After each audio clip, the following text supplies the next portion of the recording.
Hallelujah.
When the party released for any Rupiah, Syria, Party of we, Bunchata, Chola, Kira, Cholun, Muslim, Kalawani, Say, Lalpa, Tim, Hebrew, Yachata, Impedi, Ator, Ganman, to see, I Mungin, Lara, Kim, Hero, Allah by so is Bielsa is crazy.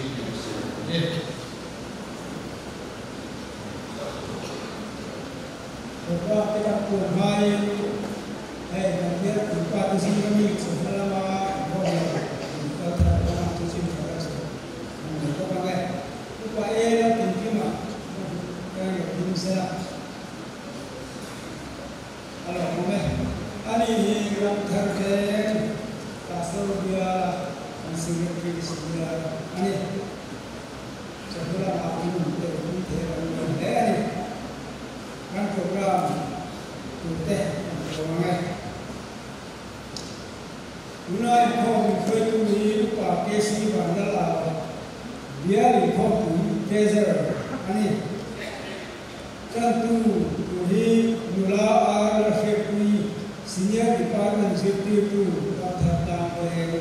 Anaya inside Poli Ramtharno Kokhan Ramthardam Senior Department Side Pote Madhama in special item he Pathum Kanayona Ramtharbe Kagi Ruksai Madhama Ramtharno Atang Solo Mulala Kumangi Penkan Madhama in Ramthardam Side Pote Madhama Ani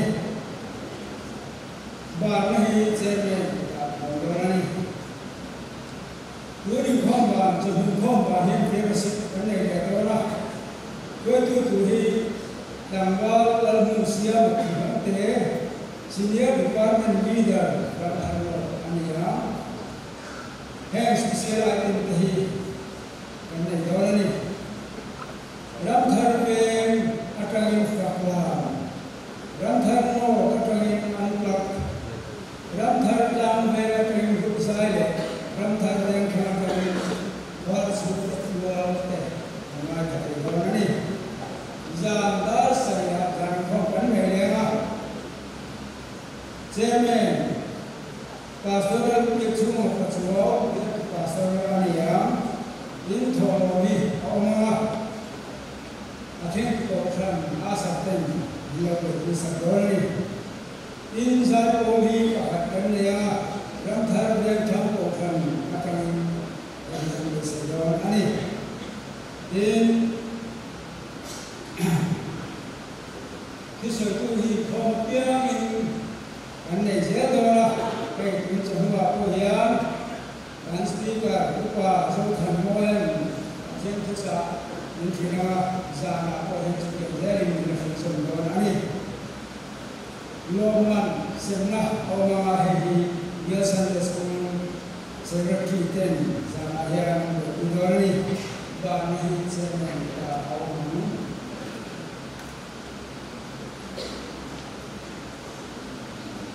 called to Lara, Secretary of the Plan,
Ika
senior department senior som thì anh thấy ở vùng Việt Nam anh mặc cái nam anh để vùng som Islam ini anh mặc cái nam học cái tên som su cái phải Islam Islami anh đi đấy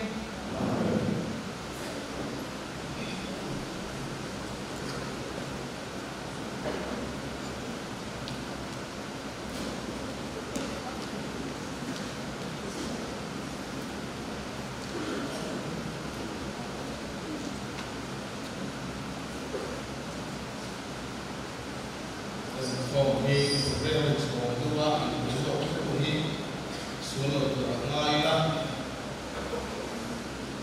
giai đoạn của mình để chỉ là từ mà giai đoạn của cái này giai đoạn nó sẽ là trong một phần thì speaker in mind ai cũng được số mà nó sẽ là đang thăng lộ của phần Sini kita bisa mulai lah, cuma soal spesial yang kita perlu mulai, cuma soal yang kita perlu soal dari komunitas, soal speaker, ini mah speaker tu soal, kita lakukan bukan, saya mau soal tu kita lakukan saya mau ini. Kita ini dia beberapa maya air berthar langsung. Ada akan mencari itu kami. Nanti kita dapat kerana ada saya apa ni kita saya special item so. Kita siapa yo saya berbeza special item so. Kita saya so Tujuan bertunda adalah dua ini. Semua speaker di Suwadian dalam konferensi itu saya. Tujuan itu adalah konferensi konferensi dia bukan saya dengan dia. Kalau melakukan sidang saya boleh.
Inside,